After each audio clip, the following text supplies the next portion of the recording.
आहे ना खूप छान आहे आणि मेन म्हणजे माझ्या मिस्टरांनी त्यांच्या कंपनी एक लहान मुलाला दिलं होतं थॅलेमेसिस आजारासाठी. तर त्या मुलाला एवढा जबरदस्त रिझल्ट आला ना, म्हणजे माझा रिझल्ट आजार काहीच नाही, पण त्या मुलाचा रिझल्ट बघून मला आज सुद्धा डोळ्यात पाणी येतं की मी काय सुद्धा रडले अक्षरशः. त्या मॅडमला माहिती, म्हणजे मीटिंग घेताना मी रडले. म्हणजे आपले आजार काहीच नाही आपले आजार. पण जेव्हा त्या मुलाला फरक पडला ना थॅलेमेसिस आजारासाठी, तर मला खरंच खूप कळलं. तेव्हा मी कुठं पॉझिटिव्ह झाले, नाही तर माझ्या रिझल्टसाठी सुद्धा मी निगेटिव्हच होते. तर माझा आजार म्हणजे काहीच नाही, पोटसाप होणे, पित्त, शुगर हे ते काहीच नाही. पण आज जसं जन्म झालाय त्या मुलाचा तसं तो रक्त अंगामध्ये भरतोय. मग त्या मुलाला जर म्हणजे जे 20 दिवसावर रक्त भरत होता तर त्याचं 1.5 महिन्यावर गेलं. म्हणजे त्याचं म्हणजे आयुष्य अजून कुठं जायचं त्या मुलाचं.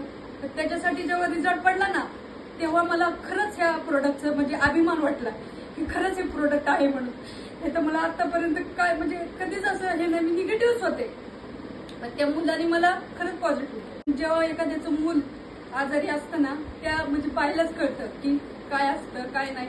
कारण आपल्याला मूल असलं तरच आपली प्रॉपर्टी आहे, नाही तर आपण जिंदगीत काही कमवलेलं नाही. हे त्याच्यामुळं खूप चांगला रिझल्ट आहे अमृत ज्यूसचा. तुम्ही ट्राय करा. तुम्ही ट्राय करताल ना तेव्हा तुम्ही सुद्धा छाती ठोकपणे बोलणार.